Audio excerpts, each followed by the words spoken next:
Hello, my name is Ann Sei Lin, and I wrote Rebel Skies, which Charlie has, which is a Japanese-inspired Asian fantasy. It's set in a world of flying ships and sky cities. It's about these people who can control paper, and one person in particular is Karara, who lives on a floating banquet hall until one day she and her best friend are attacked by a giant paper dragon.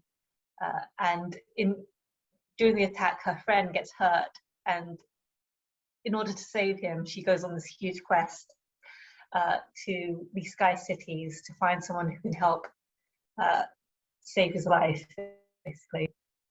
Yeah, it's incredible. Obviously, the last time we talked about this book was last November, I think, for the UK YA week. So how does it feel now that it's like officially in people's hands and like on shelves? And I imagine that's quite like an amazing feeling.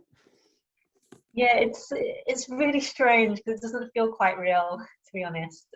People send me pictures of, oh, I saw your book on the tables in a bookshelf, not in a bookshelf, in a bookshop even, and it's like, what? This thing is a real book and not a figment of my imagination. So yeah, it's a bit.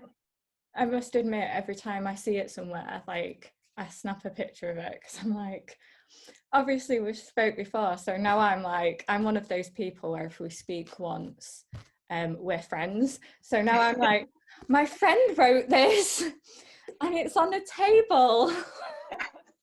Absolutely. So I can only imagine as like the author that like seeing that would be like mind blowing. Obviously this is your first book and it's a fantasy.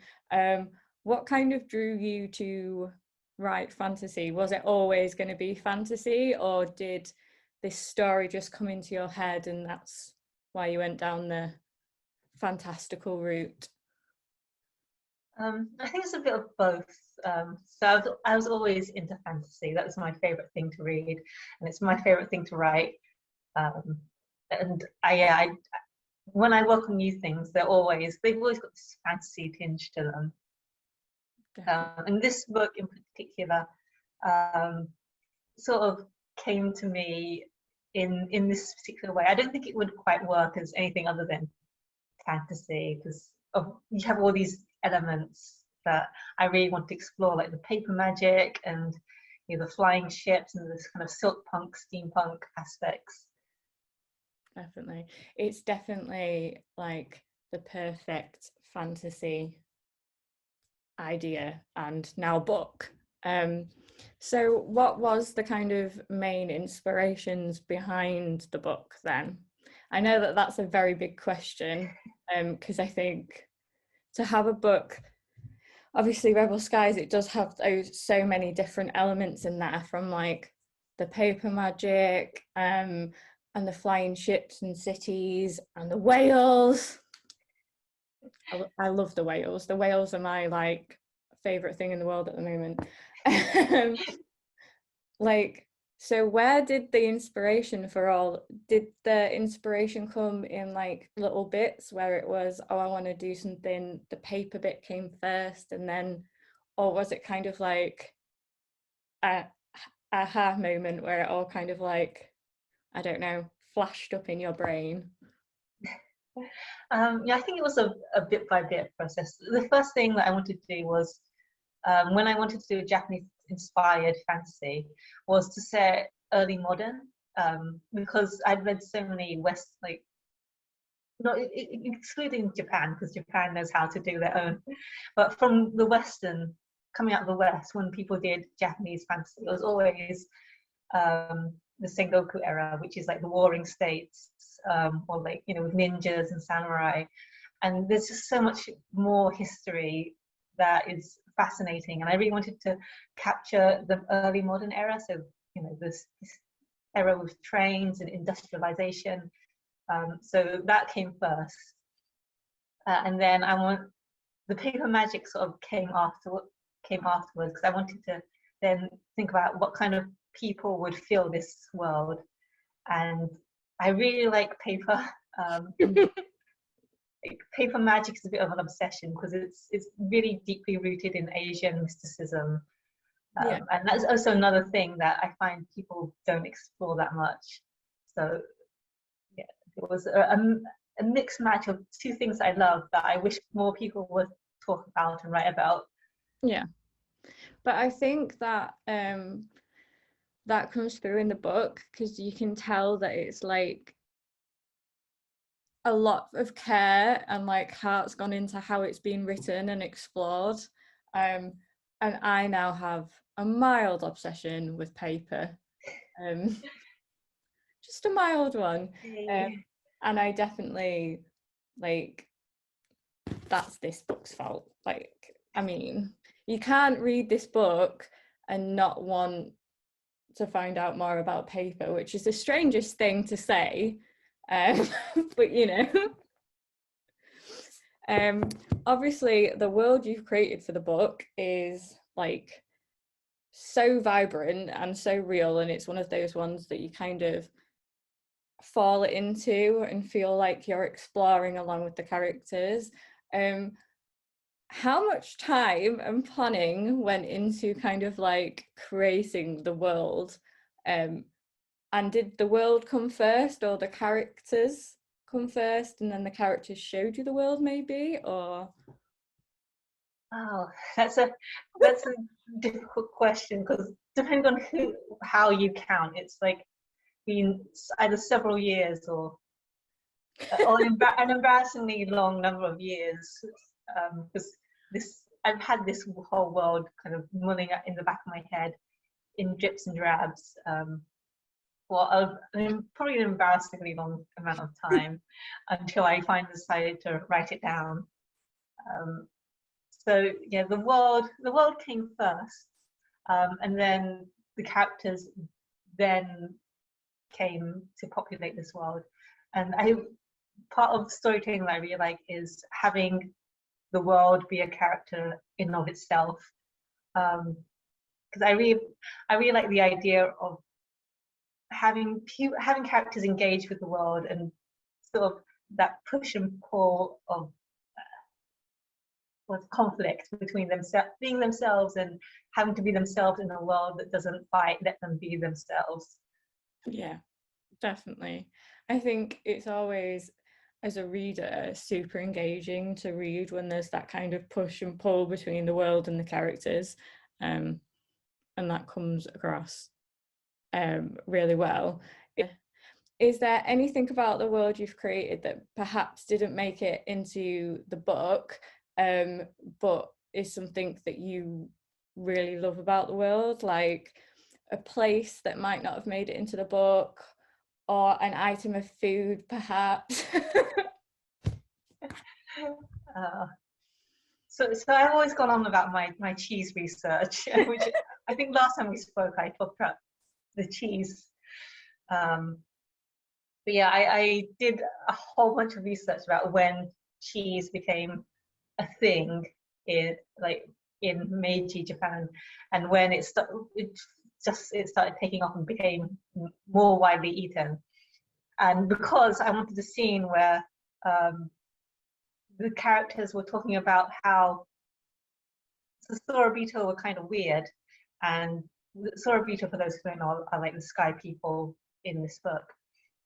And one of the characters would say, "Oh, but we're not as weird as these people in this sky city and who eat cheese." And like, isn't that like from an animal, milk from an animal that's gone off? That's just weird.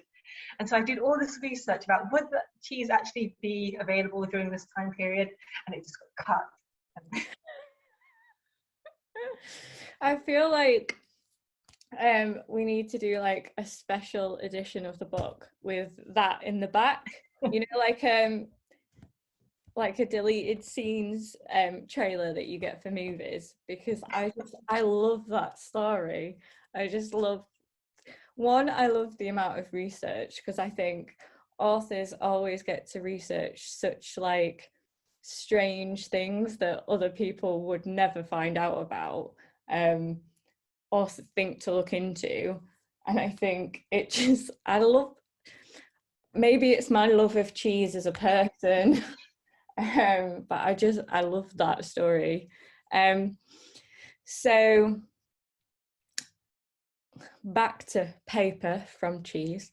Obviously paper is a super important element in the book.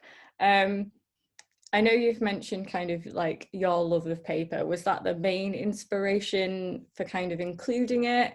And I also have a little bit of a fun question, in that if you had paper magic, is there any particular creature that you would love to make from your paper magic?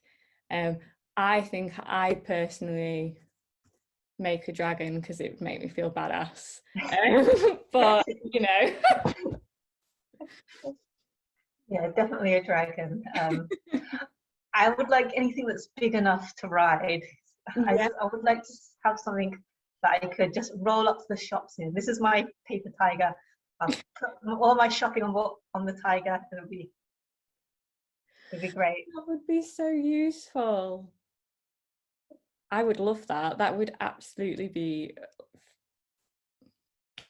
I do love talking to authors, especially fantasy authors, about magic and like creatures that might be in their books, because I often find that they'd use the magic to like help with chores. I feel like that's a very common theme. I've spoken to someone before and they wanted to use their magic because there was magical items, and they just wanted like a magical wardrobe that would just like fold all the clothes for them. And I think that that's great. That really like makes me happy. So I'm very happy that you said that. I don't know what it says about us or the world that we decide to use our magic for. Not world peace or anything, but chores. Just do the chores. Yeah. Yeah. I mean, there's world peace, and then there's, but maybe we're using the magic to do the chores so that we're more free time-wise to help with world peace. Right, I like that answer. So Rebel Skies has everything from your flying cities and ships, obviously, to your paper creatures. If there's any one thing that you could bring from the world you've created into our real world, would it be the paper magic, or would it be flying banquet halls? Or because I think there's so many elements in your world that like are just so amazing, and I want to be in our world. But if you could only pick one thing, what would it be? It definitely wouldn't be the paper magic, because I don't think people could be trusted with that. Yeah. Just imagine groups of teenagers with their textbooks and just flinging them at seniors. It would probably be the Sky Cities. It would be a great, I don't know, it'd be a great place to go. And yeah, I would just like to have a holiday on one of the Sky Cities. Yeah, definitely. Like it's such an interesting concept of like sky cities, and I'd love to just see one and go on holiday there, because I think it would be great. I'm also scared of heights, so it would be like a hello, I'm coming to see what this is like, and then I will go back and put my feet on the ground. So is there anything as an author that you hope that people take away from reading Rebel Skies? The first thing I want people to do is to have fun, I think, with the book. I mean, this world is such a, there's so many things going on in this world, and I would like people to be able to open the book and just escape from everything else in life for even just a few hours. Yeah, it definitely does that. I have read it 3 times now, and every time, I know, I love it. Every time, like, the first time I read it, I adored it, and the second time I was having a bit of a day. You know, when you have a bit of a day where it's like nothing's particularly wrong, but nothing's going incredible either. And it was that just like falling into the world and shutting our world off for about 2 to 3 hours, and it was great. So it definitely does that. I have to ask what you are currently working on, if you're allowed to tell us, or what's coming next. Because I have to say, even though I know most of the time you're not allowed to tell us, but you know, just in case you can. Well, I'm being slightly, it sounds like I'm being very productive, but I'm not. I'm mostly just crying and eating a lot of cheese. But I'm actually working on 2 things at the same time. The first, sorry, the first is Rebel Skies 2, and in that you will get to learn a lot more about the main character Karara, her past, and exactly what the Shikigami are, and you'll get a bit more of Himura and what he's up to after the end, which I won't spoil. And I want to tell everyone and talk to everyone about it, but also I don't want to spoil it for anyone, so I will. I expect many people will be angry at me about that, but the second thing is completely different, and it is an Asian-inspired fantasy romance. What has happened is the god of time has died, and when he died, he basically messed up time, so now time doesn't work the way it should, and these people are on a quest to fix things, but spoilers. That sounds incredible. Both of those things sound incredible. I don't know which one I'm most excited for, because my soul needs book 2, but also a god of time and a quest to fix time sounds incredible too. So I can I have them both now? You'll be on my fist first. I will. I need the god of time to take me forward in time so that I can have them both, because they sound incredible. And also, I don't know how you can manage to write 2 books like at the same time. And as I mentioned, don't have magic, or is it just cheese? It's mostly cheese. Cheese and chocolate. That would be my go-to. Maybe the odd cracker in there. I don't know. Well, thank you so much for agreeing to talk to me. I'm so happy this is out in the world. Oh, no problem. I am also very happy and very frightened that it's out in the world. There's nothing to be frightened of. I've not met anyone who's read it that hasn't loved it. It's an absolutely incredible book, and it's gorgeous.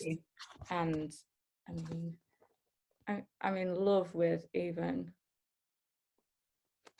these little bits, interludes. I love it. Yay. They're like, it's so good. If anybody hasn't read it, you need to, because it's incredible. Do you want to let people know where they can find you on the interwebs before we go? Yes, you can find me on Twitter at Ann Sei Lin 1. I have a 1 there. Don't ask me why. It wouldn't let me be just Ann Sei Lin, even though I could not find any other Ann Sei Lins. I had the 1. And also I'm on Instagram under the same @Ann Sei Lin 1.